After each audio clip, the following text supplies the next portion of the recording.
الحمدللہ وحدہ والصلاۃ والسلام علی من لا نبی بعدہ اما بعد فاعوذ باللہ من الشیطان الرجیم بسم اللہ الرحمن الرحیم۔ السلام علیکم ناظرین، صبح کی پر نور ساعتوں میں پبلک نیوز ٹی وی چینل پر پروگرام صدائے قرآن لے کر ڈاکٹر محمد طاہر مصطفیٰ آپ کی خدمت میں حاضر۔ ناظرین کرام، جیسا کہ آپ جانتے ہیں اور میں روز آپ کی خدمت میں عرض بھی کرتا ہوں کہ ہم نے پروگرام صدائے قرآن بالکل آغاز قرآن ابتدائے قرآن سے شروع کیا تھا، اور آج ترتیب کے ساتھ پورے تسلسل کے ساتھ ہمارا سبق پہنچا ہے سورہ بقرہ کی آیت نمبر 67 سے لے کر 74 تک، جس میں ارشاد باری تعالیٰ ہے بسم اللہ الرحمن الرحیم۔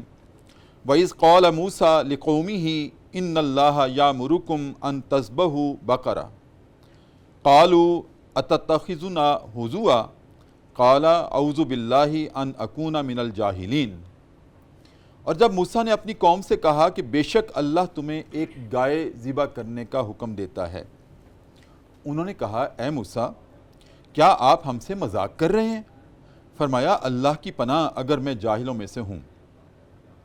ناظرین کرام، آگے ارشاد ہے موسیٰ کی قوم کے لوگوں نے کہا اپنے رب سے دعا کرو کہ وہ ہمیں بتائے کہ وہ گائے کیسی ہو۔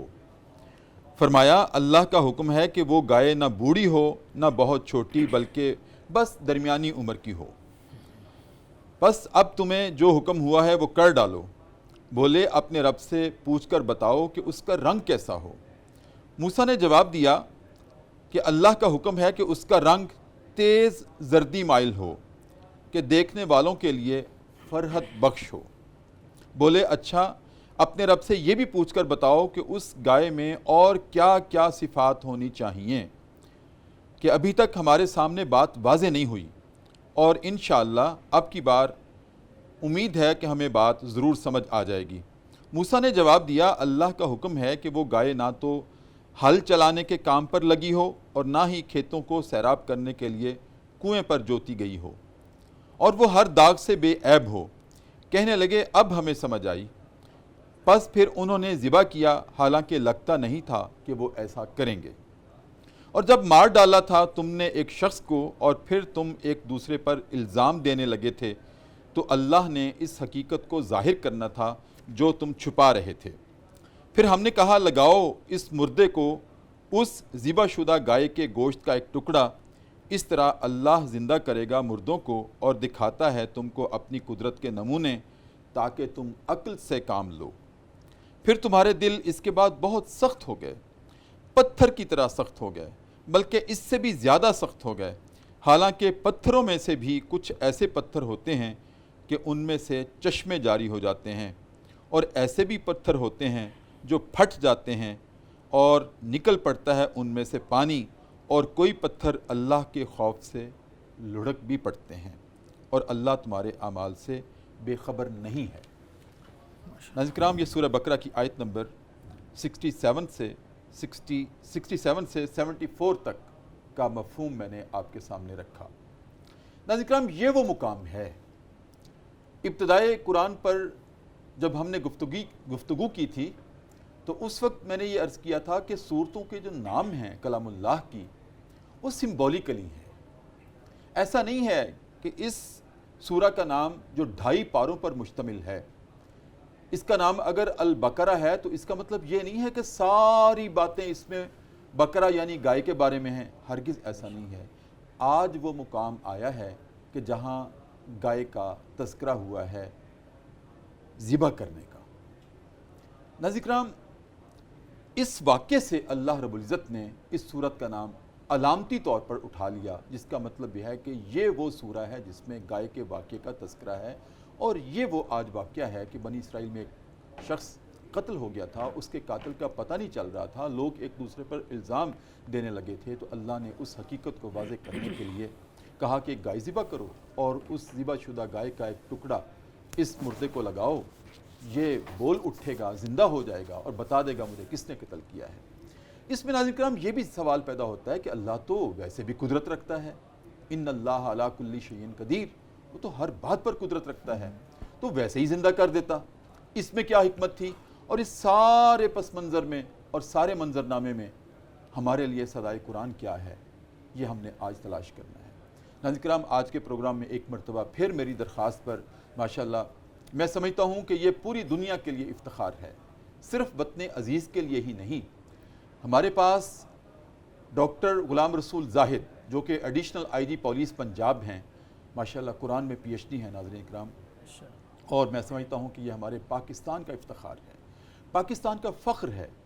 وطن عزیز کے لیے بہت سعادت کی بات ہے کہ ہمارے پاس ایسے پولیس آفیسرز ہیں جن کو قرآنی علوم پر الحمدللہ دسترس ہے، اور یہ دسترس ان کے الفاظ بولتے ہیں، ظاہر ہوتی ہے۔ السلام علیکم۔ وعلیکم السلام ورحمۃ اللہ۔ سر اللہ کا شکر، بہت شکریہ۔ سر میں بڑا ممنون ہوں سر، میں بڑا عاجز اور مسکین سا آدمی ہوں، تو آپ نے جو تحسین فرمائی میں بڑا شکر گزار ہوں، ہمارے لیے افتخار کا باعث ہے۔ اور ناظرین کرام، میری بائیں جانب میری درخواست پر آج پھر تشریف لائے ہیں جناب قاری وقاص علی قادری، جو کہ بارگاہ رسالت مآب صلی اللہ علیہ وآلہ وسلم میں پروگرام کے آخر میں کلام پیش کریں گے۔ ماشاءاللہ خوبصورت آواز رکھتے ہیں، لہن رکھتے ہیں اور گداز رکھتے ہیں۔ السلام علیکم ورحمۃ اللہ۔ وعلیکم السلام ورحمۃ اللہ وبرکاتہ۔ خیریت سے ہیں قاری صاحب؟ الحمدللہ ڈاکٹر صاحب، آپ سنائیں خیریت سے؟ الحمدللہ، اہلاً و سہلاً و مرحبا۔ پروگرام کا آغاز کرتے ہیں اپنی گفتگو کا۔ مقدمہ میں نے آپ کے سامنے رکھا۔ ناظرین کرام، میں جناب ڈاکٹر غلام رسول زاہد سے ہم کلام ہونے کی جرت کرنے لگا ہوں۔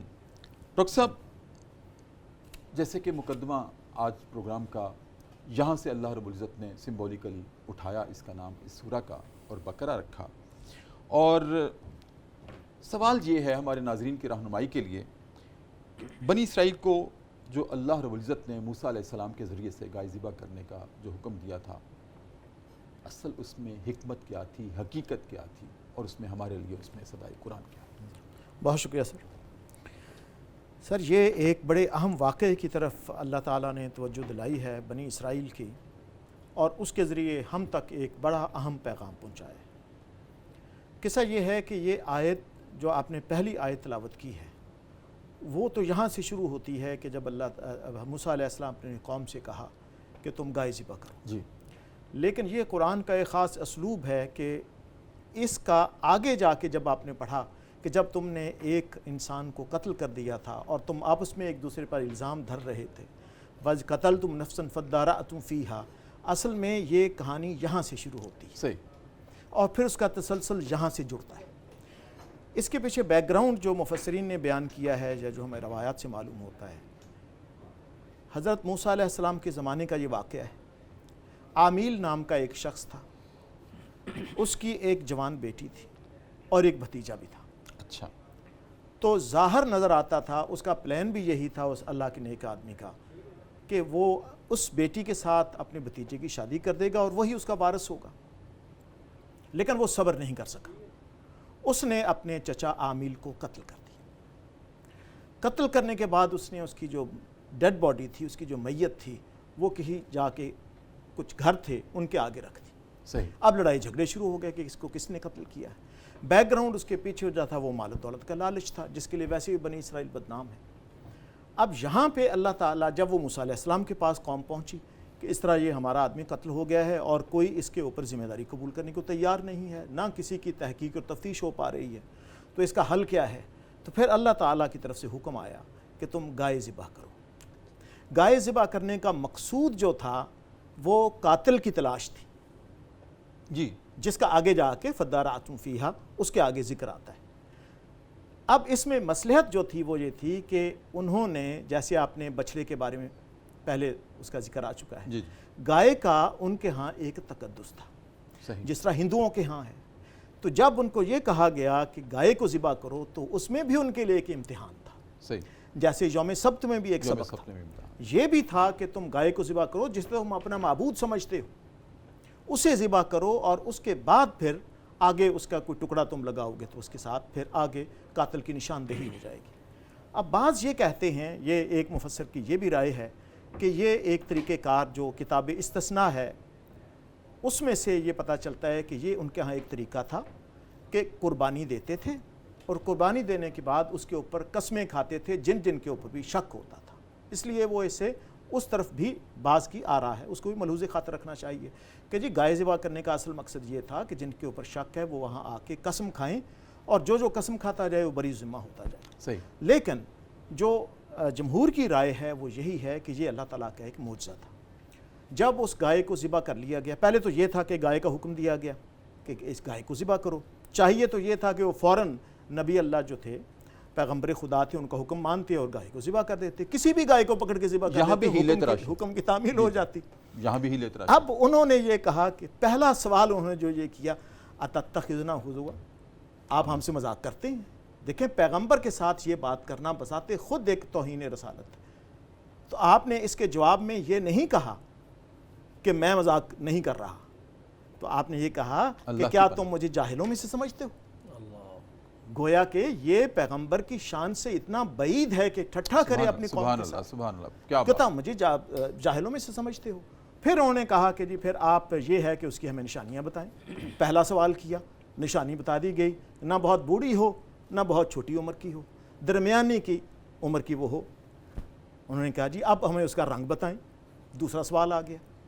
اب اس کی رنگت جو تھی، چونکہ زرد رنگ کی گائے جو ہے وہ سب سے قیمتی اور سب سے اچھی شمار ہوتی تھی. اب دیکھیں اللہ تعالیٰ ان کو گھیر کے ان کی اس کج بحثی کی وجہ سے کس طرف لے کے آ رہا ہے. یہ کہانی کا دوسرا حصہ ہے. جی جی.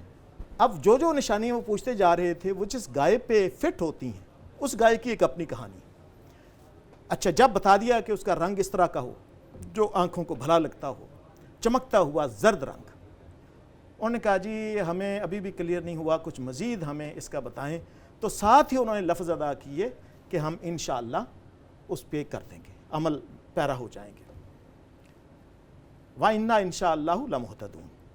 تو مفسرین یہ کہتے ہیں کہ انشاءاللہ انہوں نے کہا تو پھر ان کی نیت جو ہے اس طرف ذبح کی طرف آئے. انشاءاللہ نہ کہتے تو شاید اور سوالات کرتے جاتے. بالکل. پھر اللہ تعالیٰ نے وضاحت کی کہ وہ ایسی گائے ہو جو ہل نہ جوتتی ہو اور جو کنویں کے لیے استعمال نہ ہوتی ہو، اور اس کے اوپر کسی قسم کا داغ یا عیب اس کی کھال کے اوپر نہ ہو. اب یہ ساری نشانیاں پوری آ رہی تھیں ایک یتیم بچے کی گائے کے اوپر، جو اس کہانی کا دوسرا حصہ ہے. کہ ایک اللہ کا نیک آدمی تھا، وہ فوت ہوا، اس کو فکر تھی کہ یہ میرا بچہ ہے، اس کا آگے کیا پرسان حال ہوگا، نابالغ ہے، چھوٹی عمر کا ہے. تو اس نے ایک گائے اللہ تعالیٰ کے رستے میں جنگل میں وقف کر دی کہ یہ میرے بچے کے لیے ہے، اللہ تعالیٰ اس کو سبب بنا دے میرے بچے کی خوشحالی کے لیے. وہ گائے اسی بچے کی آواز پہ پھر واپس آئی تھی.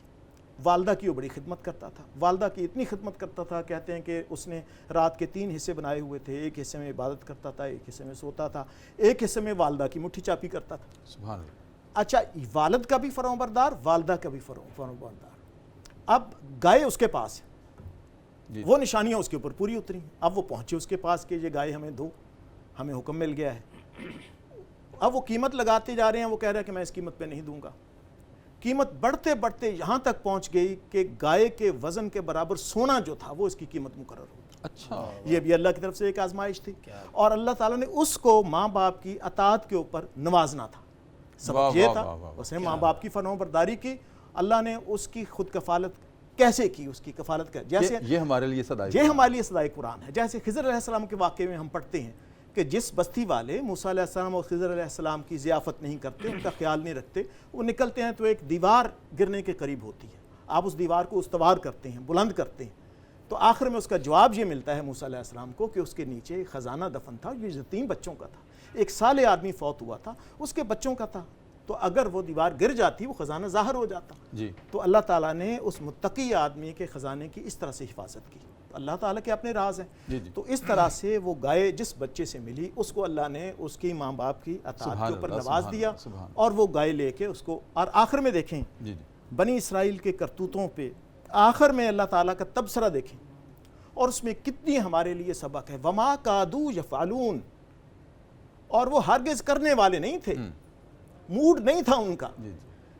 یہ ہے کہ جس طرح ہم ہیں ہمیں احکامات ملتے جاتے ہیں، کتابیں بھر جاتی ہیں، لیکن جب ہم نے عمل پیرا نہیں ہونا تو وہ سارا کتابوں کو دفتر لا جانی ہے، جیسے گدھے کے اوپر کتابیں لا دی گئیں. تو کہنے کا مطلب یہ ہے کہ وہ گائے انہوں نے ذبح کی، اور اس کا ایک ٹکڑا اس کی میت کے ساتھ جو بندہ فوت ہو چکا تھا لگایا، اور وہ اللہ تعالیٰ نے کچھ لمحات کے لیے اسے زندہ کر دیا. اب میں وقفہ ہے ایک، آپ کی اجازت سے ادھر جائیں گے، اور وقفے کے بعد میں پھر عرض کروں گا کہ اللہ کو تو قدرت حاصل ہے، وہ ٹکڑا لگائے بغیر بھی زندہ کر سکتا تھا، اور یہ فینومینا کیوں کریٹ کیا؟ جی جی ناظرین کرام، بہت خوبصورت گفتگو اور علمی انداز میں دلیل کے ساتھ، تاریخ کے حوالوں کے ساتھ جناب ڈاکٹر غلام رسول زاہد ہمارے سامنے ساری اس قرآن کریم کی جو حکمتیں ہیں وہ ہمارے سامنے رکھ رہے ہیں، اور آج کے سبق کی خاص طور پر وقفہ ہے، اور وقفے میں ہم جایا کرتے ہیں دربار رسالت میں، اور اپنے نبی محتشم صلی اللہ علیہ وآلہ وسلم کی ذات اقدس پر ایک مرتبہ درود کریم کا نذرانہ پیش کریں گے اور واپس آئیں گے۔ وقفے کے بعد ناظرین کرام دوبارہ آپ کی خدمت میں حاضر ہیں۔ پبلک نیوز ٹی وی چینل ہے، صبح کی پرنور ساعتیں ہیں، اور ہمارا پروگرام ہے صدائے قرآن، اور آج ہمارا سبق پہنچا ہے سورہ بقرہ کی آیت نمبر 67 سے لے کر 74 تک۔ جناب ڈاکٹر غلام رسول زاہد پروگرام میں گفتگو فرما رہے ہیں، جو کہ ماشاءاللہ additional I G police Punjab ہیں۔ ڈاکٹر صاحب، بہت خوبصورت آپ نے آغاز کیا ہمارے پروگرام کا آج بھی، حسب روایت ماشاءاللہ تاریخ آپ نے سامنے رکھی۔ میرا سوال دوبارہ عرض کروں گا کہ اللہ رب العزت وہ تو وہ ذات ہے جس کو اسباب کی ضرورت نہیں ہے، مسبب الاسباب ہے، ویسے بھی زندہ کر سکتا تھا بالکل اس مقتول کو جو قتل ہو گیا تھا، لیکن یہ فینومینا جو کریٹ کیا گیا ہے کہ گائے کو ذبح کرو، پھر اس کے گوشت کا ٹکڑا اس مقتول کو لگاؤ، پھر وہ بول اٹھے گا اور وہ پھر آپ کو بتائے گا مجھے کس نے قتل کیا ہے، اس میں حکمت کیا تھی؟ سر، یہ ایک بہت بڑا واقعہ ہے جو ان آیات میں بیان کیا گیا ہے، اور اس میں اللہ تعالیٰ چاہتا تو وہ ظاہر ہے، جس طرح اگر ایک پیغمبر بھی کم باذن اللہ کہتے ہیں تو مردہ زندہ ہو جاتا ہے، تو اللہ کے لیے تو کم کہنے کی بھی ضرورت نہیں۔ جی بالکل۔ اس میں سبق یہ ہے، پہلی بات تو یہ ہے کہ چونکہ ایک قتل کا واقعہ رونما ہو چکا تھا، اب اس کی تحقیق جب ہونی تھی تو اس کے راستے میں اللہ تعالیٰ نے ایسے سنگ میل کھڑے کر دیے جن کے ذریعے ان کے بہت سارے اوہام باطلہ کا تردید مقصود تھی۔ بالکل ٹھیک۔ ایک تو یہ کہ وہ گائے یا بچڑے کی عبادت کرتے تھے، خدا اسے مقدس سمجھتے تھے، خدا سمجھتے تھے۔ اور آپ کی اجازت سے عرض کروں کہ کیا یہ درست ہے، آپ انڈورس کریں گے کہ اللہ یہ ظاہر کرنا چاہتا تھا کہ جو ذبح ہو جائے وہ خدا نہیں ہوا کرتا، جو خون میں لت پت ہو جائے؟ آپ نے بالکل بجا فرمایا کہ جس کو تم معبود سمجھتے ہو وہ ذبح ہو گیا، وہ اس پہ قدرت نہیں رکھتا کہ اپنی جان بچا سکے۔ بالکل۔ ایک تو یہ تھا۔ دوسرا، جس طرح میں نے عرض کیا کہ اللہ تعالیٰ اس کے ذریعے اس بچے کو نوازنا چاہتا تھا، اور اہم ترین نقطہ اس میں یہ ہے سر کہ جو انہوں نے سوالات کیے، کج بحثی کی، ان اللہ کرہ لکم ثلاثہ، حضور صلی اللہ علیہ وسلم کا فرمان ہے اللہ نے تمہارے لیے 3 چیزیں جو ہیں وہ ناپسندیدہ قرار دیں، جن میں سے پہلی چیز جو ہے وہ یہ ہے کہ تم کثرت سوال سے بچو۔ ایک حضور صلی اللہ علیہ وسلم نے یہ چیز بیان کی۔ پھر اللہ تعالیٰ نے کیل اور کال، کیلا و کال، کیل و کال سے تم نے بچنا ہے، جو حکم دیا گیا ہے اس کی اطاعت کرو، اضاعت المال، اور تم نے مال کو ضائع نہیں کرنا۔ اور تیسری بات جو ہمارے لیے سب سے اہم فرمائی گئی وہ یہ ہے کثرت السوال، سوالات کی کثرت۔ ابن عباس رضی اللہ تعالیٰ عنہ فرماتے ہیں کہ صحابہ کرام کی جماعت پہ رضوان اللہ تعالیٰ علیہم اجمعین اللہ کا کرم نازل ہو کہ انہوں نے پوری جو ریکارڈڈ ہسٹری ہے اس میں 12 سوالات کی، اور 12 کے 12 سوالات قرآن پاک میں موجود ہیں۔ یسألونک عن المحیض، یسألونک عن الشہر الحرام، یسألونک ماذا ینفقون، وہ سارے قرآن پاک میں موجود ہیں۔ یسألونک عن الخمر والمیسر، وہ ساری چیزیں اس میں محفوظ ہیں۔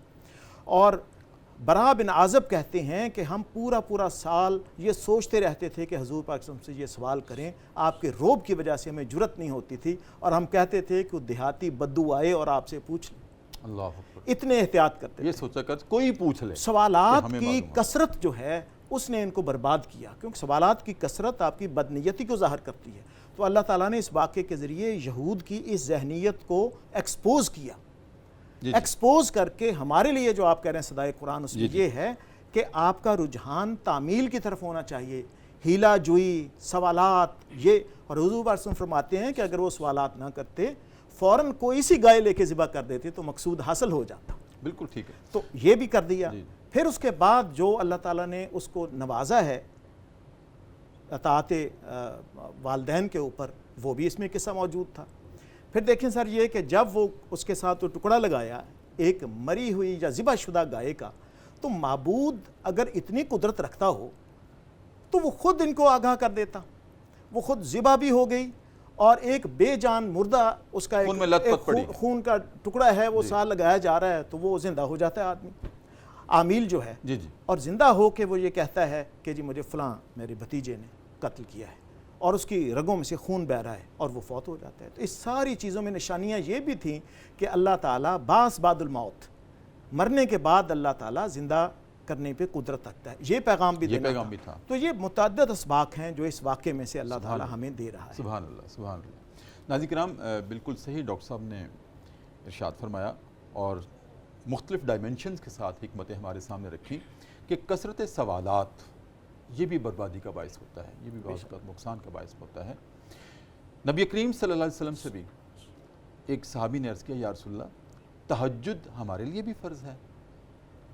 تو آپ نبی رحمت خاموش رہے، پھر پوچھا، یا رسول اللہ تہجد ہمارے لیے بھی فرض ہے؟ میں پوچھ رہا ہوں۔ آپ پھر خاموش رہے، تیسری مرتبہ پھر سوال کر دیا، تو نبی کریم صلی اللہ علیہ وآلہ وسلم نے فرمایا، اگر میں ہاں کر دوں تو تم پر فرض ہو جائے گی، میری خاموشی پر کیوں نہیں اکتفا کرتے؟ دیکھیں کتنی حکمت ہے کہ جو بات نبی نے کہنی ہو وہ کہتے ہیں، جو نہیں کہتے تو اس پر خاموشی پر اکتفا کرنا چاہیے۔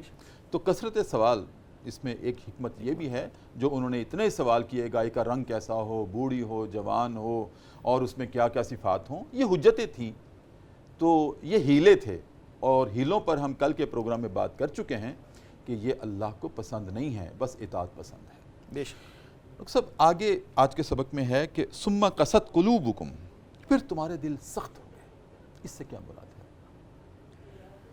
سر اس کے یہ ہے جو آپ نے بات کہی نا سر، اس میں ایک تھوڑا سا میں اضافہ کروں جو آپ نے کثرت سوال کے حوالے سے، کیونکہ اس میں ہمیں ڈائریکٹ بھی اللہ تعالیٰ نے قرآن پاک میں مخاطب کیا ہوا ہے۔ صحیح۔ ام تریدون ان تسألوا رسولکم کما سئل موسیٰ من قبل، کیا تم چاہتے ہو کہ رسول سے اسی طرح سوالات کرو جیسے موسیٰ علیہ السلام سے اس سے پہلے سوال کیے گئے تھے؟ اس آیت کو اس ٹکڑے کے ساتھ اگر ملائیں، یہ جو آیت آپ نے ابھی تلاوت کی ہے، تو اس میں ہمارے لیے یہ ہے کہ انڈائریکٹ پیغام نہیں ہے، ڈائریکٹ پیغام ہے۔ تم وہی رویہ اختیار کرنا چاہتی ہو جو موسیٰ علیہ السلام کے ساتھ ان قوم میں نے کیا تھا، وَمَنْ يَتَبَدَّلِ الْكُفْرَ بِالْإِيمَانِ فَقَدْ ضَلَّ سَوَاءَ السَّبِيلِ، تو جس نے ایمان کو کفر کے ساتھ تبدیل کر لیا تو وہ رستے میں سے بھٹک گیا، صحیح رستے سے۔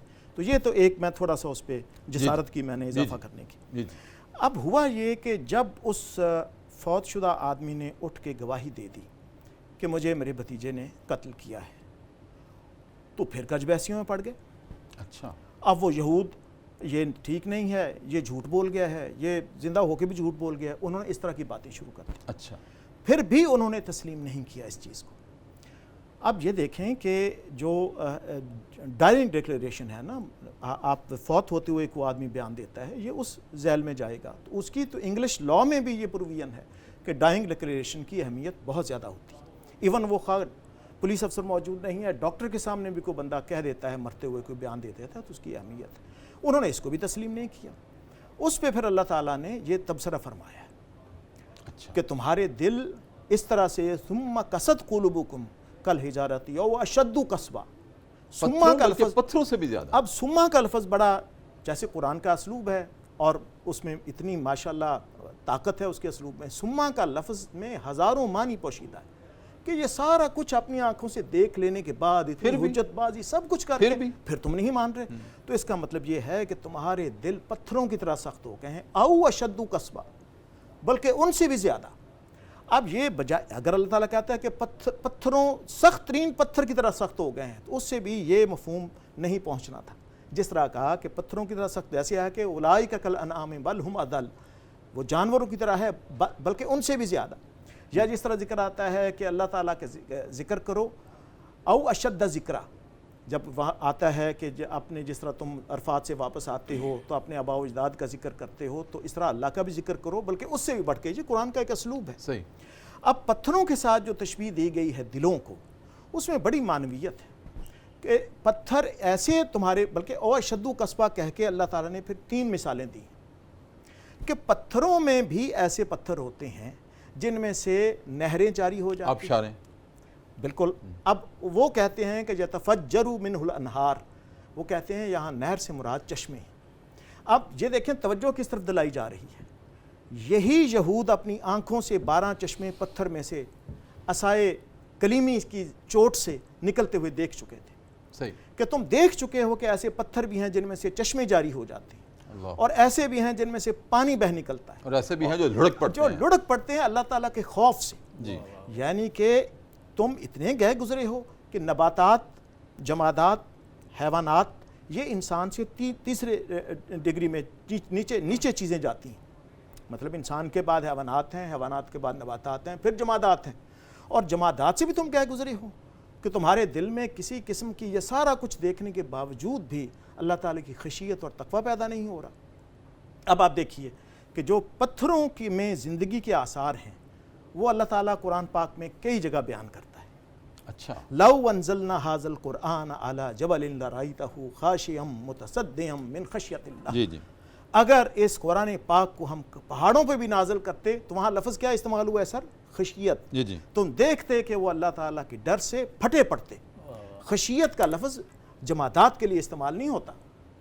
حضور پاک صلی اللہ علیہ وسلم نے فرمایا کہ میں بعثت سے پہلے ایک ایسے پتھر کو جانتا ہوں، جب میں گزرا کرتا تھا تو وہ مجھے سلام کیا کرتا تھا، اور اب بھی اس پتھر کو میں پہچانتا ہوں۔ آپ احد پہ جب تشریف لے کے گئے، اپنے تینوں جو جید صحابہ کے ساتھ، ابوبکر صدیق رضی اللہ تعالیٰ عنہ، حضرت عمر رضی اللہ تعالیٰ عنہ، حضرت عثمان رضی اللہ عنہ، تو جو احد پہاڑ تھا وہ تھرتھرایا، کانپا۔ تو آپ نے کہا کہ ٹھہر جاؤ، پرسکون ہو جاؤ، تمہارے اوپر ایک رسول ہے، ایک صدیق ہے اور 2 شہید ہیں۔ اللہ اور احد ٹھہر گیا۔ جب زمین میں زلزلہ آیا تو عمر رضی اللہ تعالیٰ نے اس پہ کوڑا مارا کہ زمین پرسکون ہو جاؤ، کیا تمہارے اوپر ظلم ہو رہا ہے؟ عمر تمہارے اوپر انصاف نہیں کر رہا۔ زمین تھم گئی۔ حضور پاک صلی اللہ علیہ وسلم جس لکڑی کے درخت کے ساتھ، سوکھا ہوا بے جان درخت، ٹیک لگا کے آپ خطبہ دیا کرتے تھے، جب آپ نے ممبر تعمیر کروایا تو ہچکیاں باندھ کر رویا، تمام صحابہ نے سنا، بالکل، اور پھر آپ نے اپنی بہوں میں لیا اسے تسلی دی، اور وہ ابھی تک ستون حنانہ وہاں موجود ہے۔ خشک چوبو، خشک مغزو، خشک پوست، خشک لکڑی ہے، خشک، اس کا ہر چیز خشک ہے، اور از کجا می آئے دیں آواز دوست، یہ دوست کی آواز کہاں سے آ رہی ہے؟ تو پتھر ہیں، شجر ہیں، حجر ہیں، ہر چیز جو ہے جو سبح لہ ما فی السماوات و ما فی الارض، ہر چیز اللہ تعالیٰ کی تسبیح پڑھتی ہے۔ بالکل، تو وہ پتھر جو ہیں تم سے بہتر ہیں۔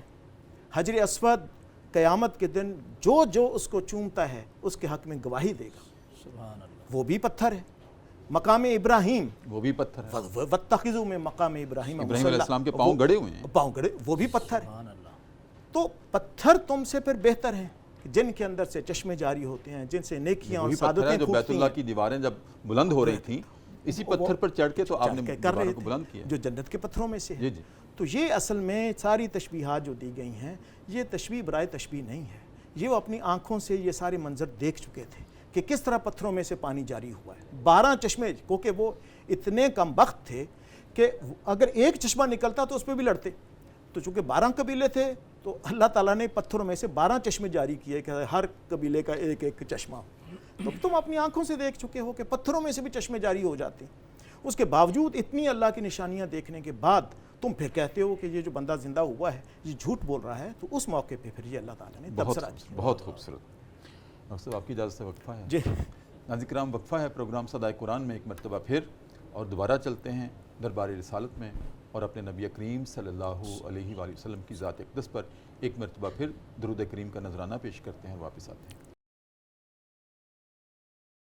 وقفے کے بعد ناظرین کرام دوبارہ آپ کی خدمت میں حاضر ہیں۔ پروگرام صدائے قرآن ہے، صبح کی پر نور ساعتیں ہیں، پبلک نیوز ٹی وی چینل ہے، اور آج ہمارا سبق ہے سورہ بقرہ کی آیت نمبر 67 سے 74 تک۔ ناظرین کرام، وقفے سے پہلے جناب ڈاکٹر غلام رسول زاہد نے اپنے خوبصورت انداز میں پتھروں کی اقسام پر اتنی خوبصورت گفتگو کی، اور یہ ساری گفتگو اس بات کی تصدیق کرتی ہے جو اللہ رب العزت نے شہادتیں دی ہیں کلام اللہ میں کہ سبح للہ ما فی السماوات والارض، کہ کائنات کی ہر چیز جو بھی دنیا و ما فیہا میں ہے، جو خلاؤں میں ہے، جو زمین پہ ہے، جو زمین کی گہرائیوں میں ہے، سب اللہ کی حمد اور تسبیح بیان کرتے ہیں۔ اللہ نے ان میں شعور رکھا ہے، ایک ذرے سے لے کر پہاڑ تک، سمندروں تک، درختوں تک، ہر چیز اللہ کی تسبیح بیان کرتی ہے۔ اور اسی فلسفے سے میں ڈاکٹر صاحب سے ایک سوال اور پوچھنا چاہتا ہوں اپنے ناظرین کی رہنمائی کے لیے۔ ڈاکٹر صاحب، اتنی خوبصورت آپ نے ہماری رہنمائی کی کہ انسان تو درکنار، انسان کے دل تو اتنے پتھر ہو گئے ہیں کہ اس میں اتنی کساوت آ گئی ہے، اتنی سختی آ گئی ہے کہ کسی کو روتا ہوا دیکھ کر، بلکتا ہوا دیکھ کر، دکھ میں دیکھ کر اس میں سے چشمے جاری نہیں ہوتے، پانی نہیں جاری ہوتا، لیکن پتھروں میں سے چشمے جاری ہوتے ہیں اللہ کے خوف سے۔ ایک اور ہمارے ہاں ایک مت ہے ڈاکٹر صاحب، میں چاہتا ہوں اس کی بھی آپ ہماری رہنمائی کر دیں کہ یہ جو ہم انگوٹھیوں میں پتھر لگاتے ہیں، یہ یاقوت ہے، فیروزہ ہے، اور مجھے زیادہ اس کی اقسام نہیں پتہ، اور لوگوں کا ایک خیال ہے کہ ان میں پتھروں میں بھی اثرات ہوتے ہیں، لوگ ہاتھوں کی لکیروں میں بھی اثرات تلاش کرتے ہیں۔ کسی نے کتنی خوبصورت بات کہی کہ ہاتھوں کی لکیروں سے قسمت کو معلوم کرنے والوں، قسمت تو ان کی بھی ہوتی ہے جن کے ہاتھ نہیں ہوتے۔ واہ، ماشاءاللہ، بالکل بجا فرمایا۔ تو جن کے انگوٹھیوں میں، جن کی انگلیوں میں پتھر نہیں ہوتے، کیا ان کی قسمت کچھ اور مختلف ہوتی ہے؟ اور جن کی انگلیوں میں پتھر ہوتے ہیں انگوٹھیوں میں، ان کی قسمت کیسی ہوتی ہے؟ میں چاہتا ہوں تھوڑا سی وضاحت۔ سر، یہ بڑا آپ نے ایسا سوال کیا ہے جس کی آج کل بہت زیادہ ضرورت ہے۔ اس کی وجہ یہ کہ ہم جو خطہ ہند و پاک کے رہنے والے ہیں، جی وہ صدیوں کے توہم پرست ہیں جی، اور ان چیزوں میں ہمارے لیے بڑی کشش محسوس ہوتی ہے۔ میں آپ کے سامنے حضرت عمر رضی اللہ تعالیٰ عنہ کا ایک عمل رکھتا ہوں اور اس سے آپ خود اندازہ لگا لیجئے۔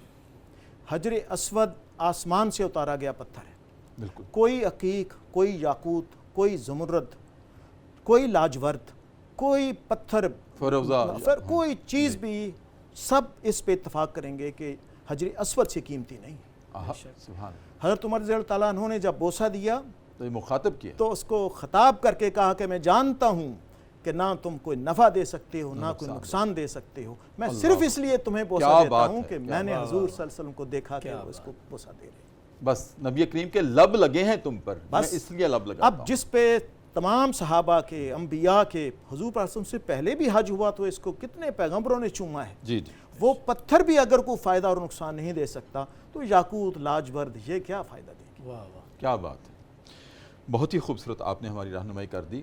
یہ بھی توہم پرستی ہے۔ توہم پرستی، بے شک۔ ہاں جی، مؤثر حقیقی صرف اللہ ہے جی جی، اور فاعل حقیقی صرف اللہ ہے۔ وہ چاہے تو کسی چیز میں اثر پیدا کر دے تو براہ راست اسی کو خطاب کیا جائے، اسی سے دعا مانگی جائے، اسی کے آگے گڑگڑایا جائے۔ کساوت قلبی کو کیسے دور کیا جا سکتا؟ کساوت قلبی سر ایک اللہ کی طرف سے آزمائش ہے بہت بڑی۔ حضور پاک صلی اللہ علیہ وسلم سے یہی سوال کیا گیا۔ ایک صحابی نے یہ عرض کیا کہ میرا دل سخت ہے، اس کو نرم کرنے کا طریقہ بتائیں۔ تو آپ نے فرمایا کہ یتیم کے سر پہ ہاتھ رکھو اور مسکین کو کھانا کھلاؤ۔ اللہ، یہ ایک طریقہ آپ نے بتایا کہ یتیم کے سر پہ ہاتھ رکھو، اس پہ شفقت کا مظاہرہ کرو، تمہارا دل نرم ہو جائے گا، لین ہو جائے گا، اور مسکینوں کو کھانا کھلاؤ۔ ایک تو یہ آپ نے سمجھ لیا کہ نسخہ اکثیر آپ نے بیان سبحان اللہ، سبحان اللہ۔ پھر اسی طریقے سے اللہ تعالیٰ کا خوف، قرآن پاک کی تلاوت، پھر حضور صلی اللہ علیہ وسلم نے فرمایا کہ ذکر اللہ کے علاوہ، ذکر اللہ کے علاوہ، اللہ کے ذکر کے علاوہ کثرت کلام دلوں کو سخت کرتی ہے۔ پھر آپ نے یہ فرمایا کہ بہت زیادہ ہنسنا دلوں کو سخت کرتا ہے۔ تو یہ ڈوز اور ڈونٹس ہیں، یہ کرو، یتیموں کے ساتھ شفقت کا برتاؤ کرو، مسکینوں کو کھانا کھلاؤ، اور ڈونٹس یہ ہیں کہ کثرت کلام سے بچو، کثرت سوال کا ہم نے پہلے ذکر کیا، اور بہت زیادہ نہ ہنسو۔ پھر حضور صلی اللہ علیہ وسلم نے فرمایا کہ دلوں کو بھی زنگ لگ جاتا ہے جی، اور وہ تلاوت کلام سے، تلاوت کلام پاک سے اور اللہ تعالیٰ کے ذکر سے وہ زنگ دور ہوتا ہے۔ پھر اسی طریقے سے آپ نے اس چیز کی بھی ترغیب دی کہ آپ حسن سلوک کریں لوگوں سے، موت کو یاد رکھیں۔ موت جو ہے وہ دنیا کی امیدوں کو توڑتی ہے۔ موت کو یاد رکھنا، قرآن پاک کی تلاوت کرنا، یہ بھی کچھ نسخے ہیں جس سے دلوں کی سختی جو ہے وہ دور کی جاتی ہے۔ لیکن یہ ہے کہ کساوت قلبی جو ہے یہ اللہ کی تعالیٰ کی طرف سے بہت بڑی آزمائش ہے، اور اس کے توڑ کے طریقے حضور پاک صلی اللہ علیہ وسلم نے بتا دیے ہیں کہ یتیم کے ساتھ حسن سلوک، اور مسکین کے ساتھ اس کو کھانا کھلاؤ، اس کے ساتھ نیکی کرو۔ جب مخلوق خدا کے ساتھ نیکی کرو گے تو دل کی سختی بھی ختم ہو جائے گی اور اللہ تعالیٰ کی رحمت کا نزول بھی ہو جائے گا۔ سبحان اللہ۔ ڈاکٹر صاحب بہت شکریہ آپ کی آمد کا، اور میری تو خواہش ہے کہ اگر آپ لاہور میں ہیں، جتنے دن ہیں اتنے دن ہمارے پاس انشاءاللہ میں۔ ناظرین کرام، کتنی خوبصورت باتیں تھیں جو آج صدائے قرآن پروگرام میں ہمیں ملی۔ اپنے فکر و عمل کی تطہیر کرنے کے لیے، قساوت قلبی کو دور کرنے کے لیے یتیم کے سر پہ ہاتھ رکھو۔ ہم یتیم کے سر پہ ہاتھ نہیں رکھتے، بلکہ یہ سوچتے ہیں کہ اس کے باپ کو چاہیے تھا نا کچھ اس کے لیے چھوڑ کے مرتا، میں اس کے سر پہ ہاتھ کیوں رکھوں؟ ہم اتنے سخت دل ہو گئے ہیں کہ کسی بیوہ کو دیکھ کر ترس نہیں آتا، ہم سوچتے ہیں اس کو شوہر کو چاہیے تھا نا کچھ چھوڑ کے مرتا، اور یتیم کے باپ کو چاہیے تھا کچھ چھوڑ کے مرتا۔ یہ قساوت قلبی ہے، اور اس کا نسخہ اکسیر بتایا، یتیم کے سر پہ ہاتھ رکھو اور کھانا کھلاؤ۔ کھانا کھلانے کا ناظرین کرام بہت زیادہ ثواب ہے۔ گھر میں خواتین اپنے دل میں یہ وسعت پیدا کریں کہ کھانا کھلائیں، مہمانوں سے گھبرائیں نہیں بلکہ ان کو رحمت سمجھ کے ان کو کھانا کھلائیں۔ اور ایک اور نسخہ اکسیر بتایا جناب ڈاکٹر غلام رسول زاہد نے کہ ہر وقت کا ہنسنا تجھے برباد نہ کر دے، تنہائی کے لمحوں میں کبھی رو بھی لے۔ واہ، ایک یہ بھی حد ہے قساوت قلبی کو دور کرنے کے لیے۔ ناظرین کرام، اب پروگرام کے آخر میں وقت ہے ذکر صاحب قرآن کا۔ جب سیدہ کائنات حضرت فاطمہ نبی کریم صلی اللہ علیہ وآلہ وسلم کی جگر گوشہ بطول شادی کے بعد جس گھر میں حضرت علی رضی اللہ تعالیٰ عنہ کے ساتھ رخصت ہوئیں، ناظرین کرام وہ کاشانہ نبوی سے کچھ دور تھا۔ ایک دن نبی کریم اپنی بیٹی کے گھر میں گئے، ملے، ماتھا چوما تو دلگیر ہو کر کہا کہ بیٹی بہت دور جا بسی ہو، میرا دل کرتا ہے کہ تم میرے گھر کے ساتھ، میرے گھر کے آس پاس آ جاؤ۔ تو سیدہ کائنات رضی اللہ تعالی عنہا نے فرمایا، ابا جان حارثہ بن نعمان کا گھر ہے نا ساتھ، انہیں کہیں وہ ہمیں اپنا گھر دے دیں۔ تو آپ نے فرمایا انہوں نے پہلے ہی ہمیں کئی گھر دیے ہوئے ہیں، اب مجھے شرم آتی ہے۔ کہیں ناظرین کرام حضرت حارثہ بن نعمان تک یہ بات پہنچ گئی کہ نبی کریم کا دل کرتا ہے اپنی بیٹی کو اپنے ساتھ لے آنے کو، تو حاضر ہوئے، کہا یا رسول اللہ میرے ماں باپ آپ پہ قربان ہوں، ہم سب آپ پہ قربان ہوں، یہ آپ نے کیوں بات کی کہ حارثہ بن نعمان نے پہلے ہی بہت سارے گھر دیے ہوئے ہیں اور اب آپ ہچکچاہٹ محسوس کر رہے ہیں، ہیزیٹیشن محسوس کر رہے ہیں مجھے کہتے ہوئے یا رسول اللہ میرا سب کچھ حاضر ہے آپ کے لیے، میری جان حاضر ہے، اس کائنات میں جو کچھ بھی ہے ہمارا تو سب کچھ آپ کے لیے ہے، تو آپ حکم تو فرمائیں، اور اگر آپ حکم نہیں بھی فرماتے تو میرا گھر وہ بھی آپ کے لیے حاضر ہے۔ اور اس طرح نبی کریم صلی اللہ علیہ وسلم نے اپنی بیٹی سیدہ کائنات کو اپنے گھر کے ساتھ شفٹ کر لیا اور پھر دیکھ دیکھ کے خوش ہوتے رہتے تھے۔ ناظرین کرام، اس کو نقل کیا ہے طبقات ابن سعد میں، اس کا حوالہ ہے جلد نمبر 3 ہے اور صفحہ نمبر 488 ہے۔ اس میں بھی ہمارے لیے محبت رسول، نبی کریم سے والہانہ وابستگی کا ایک بہت بڑا ثبوت ملتا ہے، شہادت ملتی ہے، اور ہمارے لیے ایک فیضان ہے اس میں کہ صحابہ کتنی نبی کریم سے محبت کرتے تھے کہ اپنا سب کچھ آپ پہ نچھاور کرتے تھے۔ ناظرین کرام، اسی کے ساتھ ہی صدائے قرآن اور ذکر صاحب قرآن کو ہم ختم کرتے ہیں۔